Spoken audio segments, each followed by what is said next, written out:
Nathalie Wolf, bonjour. Patrice Carmouze, bonjour.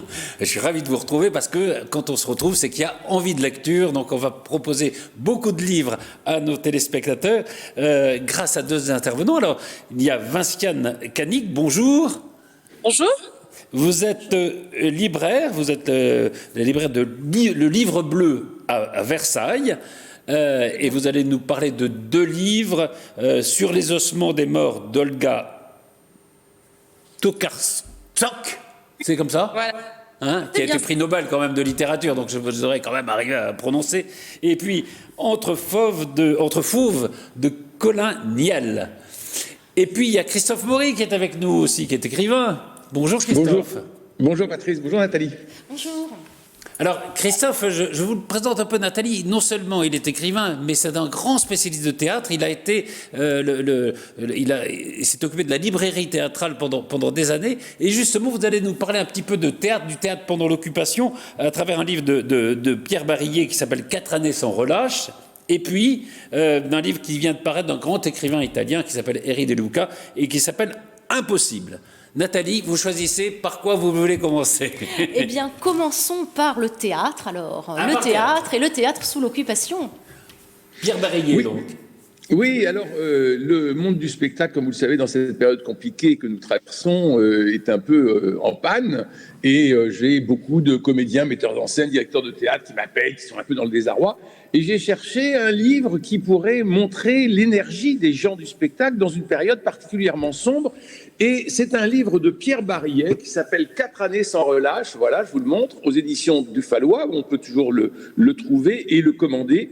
Il s'agit du théâtre sous l'occupation à Paris, puisque vous savez qu'aucun théâtre n'a fermé, malgré le couvre-feu et malgré les années sombres qu'il passait. Alors, on s'aperçoit qu'on a une profusion de créations incroyables. On va avoir Anouilh avec le rendez-vous de Senlis en 41, Eurydice toujours en 41, Antigone en 42, Le voyageur sans bagage en 44, Sartre qui va faire Huis clos en 44, Les mouches en 43, Guitry qui va jouer N'écoutez pas mesdames pendant 600 représentations au théâtre de la Madeleine, Monterland avec La Reine morte en 42 et Claudel le soulier de satin en 43. Pour ne parler que des grands, le haut de l'iceberg. Ouais. Alors, à l'intérieur de cette période sombre, on a des personnalités très fortes. On va avoir le couple Cocteau-Marais, Marais qui va monter à la fois Britannicus puis Andromaque. Il va avoir Cocteau un flop à Hébertot avec La machine à écrire.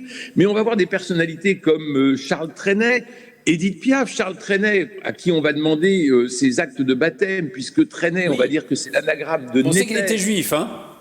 Oui, alors Trenet est l'anagramme de Néter, donc considéré comme juif par Je suis partout. Donc il va aller à Narbonne demander à sa maman de retrouver tous les certificats, et sa maman va retrouver tous les certificats depuis 1789 pour essayer de calmer le jeu de la Gestapo. On va avoir d'autres personnalités, naturellement Sacha Guitry, Christian Bérard, le peintre et décorateur, Marie-Laure de Noailles qui va faire une sorte de dessin mondain dans son palais de la place des États-Unis. Et puis Yvonne Printemps aussi, non? Pardon? Yvonne Printemps, bien sûr. Alors Yvonne Printemps, Pierre Freinet, naturellement. Ouais. Et alors, il va y avoir des ombres. Alors, les ombres, c'est Alain Lobreau, qui faisait la vie et la mort d'une pièce à travers Je suis partout, qui était souvent accompagné de la milice pour pouvoir fermer un théâtre, qui s'opposait à Édouard Bourdet, à Jean Cocteau. Il va y avoir Lucien Rebattet, naturellement, toujours dans Je suis partout, et qui va signer ses chroniques François Vineuil. Et puis des comédiennes qui sont prêtes à tout, comme la comtesse Olinska, que l'on croit chez Maxime, ou dans les boîtes de nuit, dans les boîtes russes notamment, qui de son vrai nom s'appelle Irène Blache et qui fera partie des comtesses de la Gestapo. Il y a Corinne Luchaire, la fille de Jean Luchaire, qui sera fusillée à la Libération, Jean Luchaire, et Corinne Luchaire qui, elle, on cherchera des petits rôles, elle a un très beau physique, une santé fragile, elle va avoir une liaison avec un capitaine de la Luftwaffe avec lequel elle aura une fille, Brigitte, et elle sera frappée de 10 ans d'indignité nationale. Il y a aussi Alice Cossea qui est au Théâtre des Ambassadeurs, qui met beaucoup d'argent dans les décors et les costumes, Cocteau l'appelait la gravelotte. Alors vous voyez tout ce jeu entre des grandes personnalités, des ombres, des phares, des lumières, et puis une profusion incroyable de textes, de création et de théâtre. Et les théâtres sont pleins, hein. Les théâtres sont pleins pendant les 4 ans de l'occupation. Il y a une question quand même qu'on se pose. Alors, vous dites, en effet, il y a ceux qui ont collaboré, mais la plupart, c'est pas un théâtre de collaboration. Jean Marais était un résistant, par exemple. Bien sûr. Donc c'est pas un théâtre de collaboration, ce qui se fait. Enfin, il y en a, mais il n'y a pas que ça, hein. Alors, il va y avoir un théâtre de collaboration, il va y avoir un théâtre de résistance, mais il va y avoir aussi un accommodement à cette période. D'ailleurs, Guitry va être arrêté, vous savez, comme vous le savez, 2 fois au moment de la Libération. Marais va partir... Ah bah, il a même cette phrase extraordinaire, Paris est libéré et je suis le premier prévenu. Qui est quand même formidable. Mais ça, c'est du Guitry. Ça, c'est du Guitry. Mais Marcel Pagnol a été formidable. Vous savez qu'il était président de la SACD au moment de l'épuration. Il va faire un très, très beau travail à la fois parce qu'il y a cette zone d'ombre, il y a cette zone de lumière, mais il y a aussi cette zone grise. Et cette zone grise est intéressante. Vous savez qu'après les grandes premières, il y avait généralement un cocktail à l'ambassade d'Allemagne. Et alors là, des tas de relations se faisaient et pouvaient aider d'autres projets à éclore. Alors, tout n'est pas rose, tout n'est pas noir, il y a aussi cette période grise, mais enfin, tout le monde s'accommodait et le théâtre fonctionnait et il y avait cette extraordinaire énergie, encore une fois, des gens du spectacle qui avaient décidé que coûte, ils sortiraient de cette période fatigante et compliquée. Et vous avez raison de le rappeler aujourd'hui, 4 années sans relâche de Pierre Berruyer, c'est aux éditions de Fallois.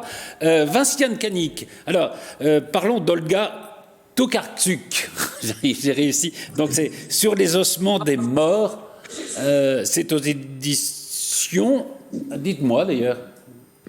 Libretto, en fait c'est un poche. Voilà, c'est Libretto qui a réédité cette prix Nobel de littérature. Moi, j'ai cherché en fait des romans qui évadent. Donc en fait, finalement, j'avais envie d'un retour à la nature. Je pense que la période s'y prête.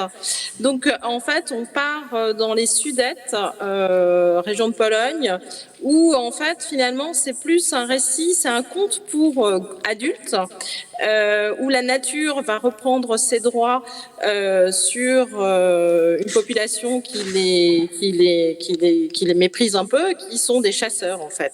Et on suit en fait l'aventure de la narratrice Janina Douchenko, je suis pas très douée non plus en polonais, qui habite ce petit village isolé de Pologne. Elle vit pour les animaux, pour ses environnements. Tout y est mélangé un peu. Elle croit beaucoup à l'astrologie, à la force de la nature, au retour de la nature. C'est très poétique. Enfin, moi, ça m'a emmené, ça m'a emporté loin de notre isolement. Oui, un voyage nécessaire aujourd'hui en période de confinement. Alors tous les deux, Vinciane et Christophe, vous avez eu envie de parler de ce livre Impossible, parution Gallimard du grand écrivain Eri De Luca. Ça va être intéressant d'avoir vos regards croisés. Vinciane, Christophe, peut-être vous commencez ? Alors Eri De Luca, c'est certainement un nobilisable.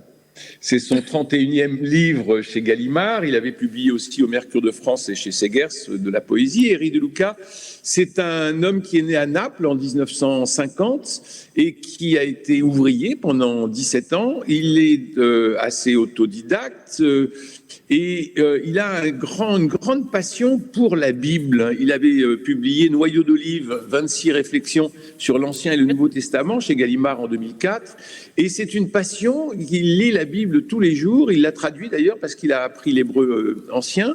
Et bien qu'incroyant, parce qu'il se dit incroyant, voire athée, il a cette passion pour la Bible. Il a une deuxième passion, c'est pour la montagne. On l'avait lu à travers Le poids du papillon, chez Gallimard, toujours en 2011. Livre court, mais dense. Il a parcouru le Népal, l'Himalaya. Et là, on a en effet l'histoire dans Impossible, c'est l'histoire d'un homme qui aime la montagne et qui part se promener en montagne. Et vous savez, quand on marche en montagne, il y a souvent quelqu'un qui est devant vous, quelqu'un qui est derrière vous, et alors on cherche un peu à s'en affranchir. Et quand quelqu'un est devant vous, on cherche plutôt à le doubler. Et là, il y a en effet un promeneur qui est devant lui, et puis il passe devant un passage un peu dangereux, il y a une crevasse, et la personne qui est devant lui tombe dans la crevasse. Alors il appelle le 112, un hélicoptère vient chercher le cadavre de cet homme. Qui est cet homme? Il se trouve que les deux hommes se connaissent. Il se trouve que les deux hommes ont été, dans les années de plomb italiennes, ont été dans les brigades rouges, et qu'au moment des repentis, eh bien, celui qui est mort dans la crevasse est celui qui avait dénoncé le narrateur, qui fera de la tôle à cause de ça. Vinciane Canic sur ce livre. Et comment? Peut-être l'avis de Vinciane Canic sur ce livre qu'elle voulait aussi recommander. Donc, l'introduction est remarquablement menée par Monsieur Maury, qui n'a rien défloré en fait du roman, qui va en fait mélanger philosophie. Tout en étant toujours au cœur de cette nature. Moi, voilà, c'était vraiment... en sélectionnant les livres, je me suis rendu compte que je n'avais lu que des livres avec beaucoup de nature. Effectivement, la montagne est quand même relativement présente. C'est tout petit, c'est très dense et ça